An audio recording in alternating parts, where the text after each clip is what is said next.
Nunca podría investigar correctamente todos los asuntos superiores sin elevar mi alma y sin mezclarme delicadamente con el aire semejante.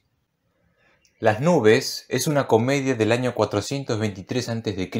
escrita por Aristófanes. Se trata de un viejo campesino llamado Estrepsíades que no quiere pagar sus deudas, así que va a la escuela de Sócrates y solicita una formación retórica apropiada para poder engañar a sus acreedores. Sin embargo, la educación de Sócrates le permite a Filípides, el hijo de Estrepsíades, ir en contra de su propio padre, así que Estrepsíades, enojado, termina incendiando la escuela. Las nubes suele ser considerada como una sátira injusta contra Sócrates y su filosofía, pero enseguida veremos que hay más ambigüedad y profundidad en este drama y en la comedia en general. Aristófanes es el mayor exponente de la comedia griega antigua. No sabemos casi nada de su vida. Su carrera como dramaturgo duró 40 años. Se le atribuyen cerca de 40 obras, de las que solo sobreviven 11 actualmente. No sabemos si fue rico o pobre. Durante su vida pasó por la Guerra del Peloponeso, 2 revoluciones oligárquicas y 2 restauraciones democráticas. Comenzó a escribir luego de la muerte de Pericles. En su propia obra Las nubes se describe a sí mismo en sus comienzos como una muchacha no casada cuyo bebé tuvo que ser abandonado y adoptado por otra mujer. ¿Acaso esto indica que antes de volverse un experto, él se sentía como un escritor sin experiencia que necesitaba ayuda profesional para convertir sus obras en grandes presentaciones delante de miles de personas? Hubo 2 tipos de comedia ateniense, la vieja y la nueva. Aristófanes está en la vieja comedia, que surgió en la segunda mitad del siglo V a.C. Tiene un carácter satírico, obsceno y fantástico. No se preocupa por la consistencia o la coherencia y plantea ideas muy cínicas. Por su parte, la nueva comedia vino después, en los siglos IV y III a.C., con autores como Menandro. Es un poco más realista, se interesa por las relaciones humanas y su trama se resuelve apropiadamente. Influyó en los romanos Plauto y Terencio y más tarde en la comedia de costumbres. Mucho antes de la época de Aristófanes, la comedia y la tragedia ya se habían instalado como géneros sólidos en los festivales dramáticos. La tragedia era un evento solemne que reafirmaba el orgullo y la hegemonía ateniense, pero la comedia brindaba la oportunidad para romper con la rutina e invertir el orden civil. Era un escape radical de los códigos normales de decencia, descartaba las inhibiciones y contenía lenguaje y gestos sexuales explícitos. Era ilegal hacer falsas acusaciones, como de desertar en el ejército, pero fuera de esto la vieja comedia tenía plena autonomía para ridiculizar ardientemente a todos, incluso a los grandes políticos y militares. Con el tiempo los límites se fueron ajustando y la nueva comedia pasó a ser más inofensiva. El estilo de Aristófanes es exagerado, extravagante e indecente. Mezcla las categorías como el mito y la actualidad, lo masculino y lo femenino, lo humano y lo animal. Su grado de obscenidad no es igualado por casi ningún otro autor antiguo. Para leer Aristófanes, nuestra mente tiene que adaptarse a un mundo extraño que paradójicamente es grosero y elegante al mismo tiempo. Los personajes cómicos tienen una asombrosa vitalidad, son aventureros, ambiciosos y seguros de sí mismos. Quieren satisfacer sus deseos sexuales, de riquezas o poder. En otros términos, quieren escapar del peso de la realidad. Pero no son solo egoístas, ya que a veces buscan el bien común y pretenden ser salvadores. Al final de las obras, excepto en Las nubes, como veremos, se culmina con la satisfacción de los deseos y la celebración. Más allá de las distorsiones fantásticas, la comedia trataba con asuntos políticos y sociales contemporáneos. Entonces, la pregunta es, ¿qué tan seria era la vieja comedia? ¿Qué fue Aristófanes, un comediante desvergonzado o un maestro de moral? En el caso de Las nubes, ¿quería solo burlarse de Sócrates o criticar las prácticas fraudulentas de los intelectuales? Y esto nos hace reflexionar sobre la sátira y el humor en todas sus épocas. ¿La comedia entretiene o enseña? Aristófanes da la impresión de un compromiso, pero no podemos inferir sus creencias sociales, políticas o religiosas a partir de sus obras. La comedia griega fue una instancia segura para ser irresponsable y vulgar. La vieja comedia surgió junto con la prosperidad de la democracia ateniense, así que los ciudadanos se sintieron cómodos ridiculizando hasta sus mejores logros. También, la comedia cumplía la función psicológica de promover la libertad de expresión y desarrollar un sentimiento de irreverencia antiautoritaria. Ahora vamos a ir resumiendo y comentando las nubes. Al comienzo de la obra, el viejo Strepsíades no puede dormir tranquilo por la noche y dice en su monólogo: «Maldita sea la guerra, porque hemos llegado a un punto en el que ni siquiera puedo castigar a mis esclavos». Sin embargo, Aristófanes, como suele hacer, nos está engañando. Esta obra no se trata de guerra y los problemas de este hombre no fueron causados por la guerra, sino por los gastos lujosos de su hijo Fidípides en las carreras de caballos, lo que ha generado una montaña de deudas para el padre. Strepsíades vive lejos en el campo, es bruto y tosco, desconfía de las extravagancias, está casado con una hija de una familia noble, lo cual genera un efecto cómico por la unión impensable entre campesino y aristócrata.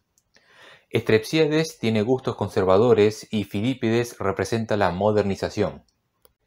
El viejo le pide a su hijo caprichoso que reduzca sus gastos y que vaya a una escuela para aprender ciencias naturales y retórica con el fin de poder superar a sus acreedores en la corte. Pero Fidípides por ahora no le hace caso, así que el mismo Strepsíades va a la escuela para afiliarse. La educación que busca el protagonista es extraña. En general, los filósofos naturales no enseñaban retórica y los retóricos no se dedicaban a la especulación cosmológica. Pero en definitiva lo que más le importa es conseguir la capacidad oratoria para ganar en cualquier discusión. Strepsíades llega hasta la escuela y se cruza con un estudiante quien le muestra el lugar y le comenta las actividades que realizan allí. De pronto aparece el maestro Sócrates, flotando en el aire con un globo. Así como él puede suspenderse en el aire, también es capaz de suspender su juicio para abrir su mente a las nuevas ideas. Strepsíades le pide educación a Sócrates y ambos hombres se van adentro para discutir mejor, mientras el coro, compuesto por las nubes, canta una defensa de los méritos poéticos de la obra, en una sección llamada Parábasis. La escuela de Sócrates se llama el Instituto del Pensamiento o el Pensadero. Los estudiantes viven en la escuela. Ellos están pálidos por su vida puertas adentro. Están sucios y descuidados. No llevan calzado. Sus muebles tienen insectos. Son pobres, no trabajan y roban ropa para comprar comida. Pasan hambre y frío. No tienen permitido tomar vino ni hacer ejercicio. Lo que se enseña específicamente en la escuela es un misterio y los ingresantes deben pasar por una especie de ritual. En el pensadero se investiga astronomía, meteorología, geología, geometría y geografía. Sócrates enseña retórica para demostrar que uno siempre tiene la razón. Como introducción enseña métrica y gramática. Sócrates rechaza los dioses tradicionales y los sustituye por leyes naturales o por sus propias deidades nuevas, las nubes, que a veces forman una tríada junto con el caos y la lengua. Como vemos, Aristófanes mezcló la cosmología de los presocráticos, la retórica de los sofistas, la teoría musical de Damón y la dialéctica de Sócrates. Al mismo tiempo, el pensadero es una combinación de escuela, un culto y un grupo cerrado. Esto quiere decir que Aristófanes no apuntaba solo en contra de los sofistas, sino hacia un grupo más general de pensadores. Volviendo a la trama, Sócrates pierde la paciencia intentando enseñar algo al despistado Strepsíades y el coro convence al viejo de inscribir a su hijo en el pensadero. Strepsíades arrastra a Fidípides hasta la escuela, donde presencian un tenso debate entre las personificaciones de lo moral y lo inmoral. Esta sección de la obra se llama agón, que quiere decir confrontación. Lo moral propone una educación tradicional basada en disciplina, poesía y atletismo, pero lo inmoral, con sus nuevas ideas, destruye discursivamente el argumento de su contrincante, promete baños calientes y otros placeres, y toma al joven Fidípides como discípulo en el pensadero. Luego de unos días, Strepsíades va a ver cómo le está yendo a su hijo en la escuela y Sócrates le asegura que Fidípides ya está bien instruido en un tipo especial de retórica engañosa para conseguir una victoria verbal eficiente. El viejo se va contento, pero es visitado en su casa por dos prestamistas a los que les debe dinero. Estrepsíades se niega a pagar y los expulsa. No tiene miedo a ir a la corte porque está convencido de que su hijo lo va a asistir.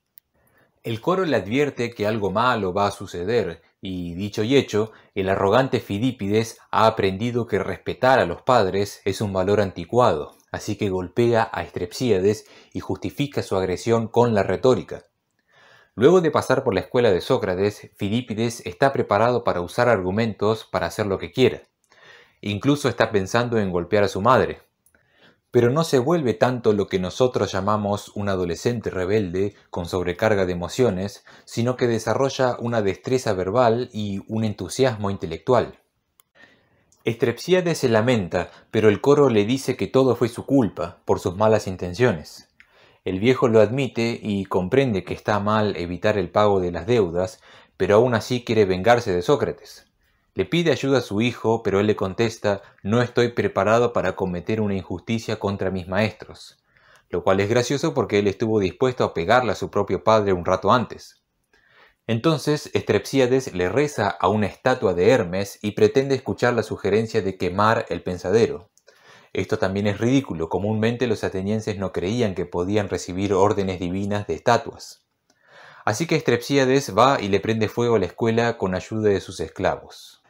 El texto no indica que Sócrates y sus estudiantes murieron en el incendio, más bien parece que escapan y son perseguidos por el furioso Estrepsíades.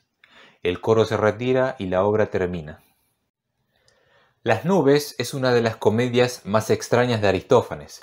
En general, sus obras se tratan de un héroe audaz y hábil que cumple un objetivo fantástico y al final hay celebración y diversión. Pero en Las nubes el esquema es diferente. El protagonista es ingenuo, nunca toma el control de la situación y al final no sale del pozo de sus problemas y su condición es lamentable.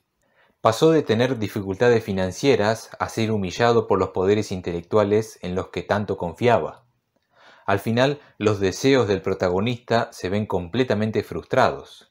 También, él es el único personaje de Aristófanes que busca cometer un acto inmoral, no pagar las deudas. ¿Acaso los errores morales son el punto de partida para la comedia? A su vez, la función del coro es rara. Empiezan apoyando a Estrepsíades y terminan siendo los custodios de la vieja moral divina. No es sencillo interpretar el final. Parece que la obra concluye con un rechazo a las ideas no tradicionales e incluso con una invitación a la violencia. Pero no hay razones para creer que la obra aprueba o desaprueba esta conducta agresiva del incendio de la escuela. Estrepsíades fue retratado como un inepto a lo largo de toda la obra. Es difícil sentir simpatía o afecto por él. ¿Cómo puede ser un modelo didáctico para la audiencia? Tenemos que decir que, irónicamente, Las nubes es una obra muy intelectual y sofisticada. Usa ideas científicas y filosóficas mezcladas de forma cómica con el pensamiento nuevo. En suma, Las nubes no solo se burla de las pretensiones especulativas de los nuevos pensadores de la época, sino también de la ignorancia del viejo Estrepsíades. La dinámica cómica de Las nubes no puede alinearse unilateralmente con la sátira o la burla de solo uno de estos extremos. Esto depende de la capacidad de la audiencia para percibir los absurdos entrelazados de ambos. Obviamente, la presencia de Sócrates en Las nubes es lo que más llama la atención. En la vida real, el filósofo tenía 45 años cuando la obra se estrenó en el 423. Un año antes había participado en la batalla de Delio. Seguramente no estaba gordo y acaso ya iba encaneciendo y perdiendo el cabello. No era necesariamente feo para los estándares del hombre común, pero sí quizás para los gustos aristocráticos. En la Apología, Platón hace referencia al tratamiento hacia Sócrates en Las nubes. Superficialmente parece que Platón le echa la culpa a Aristófanes por la imagen negativa de Sócrates en la sociedad, pero si leemos el texto de nuevo veremos que no es tan así. En primer lugar, el filósofo menciona su propia falsa reputación de hablar sobre cosas en el cielo y de hacer fuerte al argumento débil. Él dice: es imposible saber o indicar los nombres de los que esparcieron estas calumnias, a menos que uno de ellos sea un escritor de comedias. o sea, Aristófanes, pero inmediatamente se dirige al jurado y dice: aquellos que maliciosa e injuriosamente los han persuadido a ustedes son los más difíciles de confrontar. Uno no puede traer a la corte a alguno de ellos o refutarlo, así que me veo obligado a pelear con sombras. Es decir, se establece una distinción entre Aristófanes por un lado y por otro lado los difamadores que actuaron con maldad. En segundo lugar, Sócrates declara: ¿qué han dicho los que me han calumniado? Que Sócrates es culpable de las malas acciones porque se dedica al estudio de las cosas arriba en el cielo y debajo de la tierra, que él hace fuerte a los peores argumentos y que le enseña esto a los demás. Ustedes, miembros del jurado, han visto estas cosas en la comedia de Aristófanes, en la que un Sócrates anda por ahí afirmando que camina en el aire y habla sobre muchas otras cosas sin sentido, sobre asuntos de los que yo no sé nada. Cuando dice cosas sin sentido, se refiere al estilo propio de la comedia, no a cuestiones filosóficas serias. El argumento de Sócrates es que tomar en serio las acusaciones en su contra sería tan absurdo como creer que lo que sucede en una comedia ficcional fuera la vida real. De nuevo, el filósofo es capaz de diferenciar la imagen cómica producida en las nubes y la imagen negativa producida por las calumnias. Entonces, según la apología, el problema no es la sátira en sí misma, sino el hecho de que la gente esté dispuesta a hacer acusaciones de forma deshonesta y distorsionada.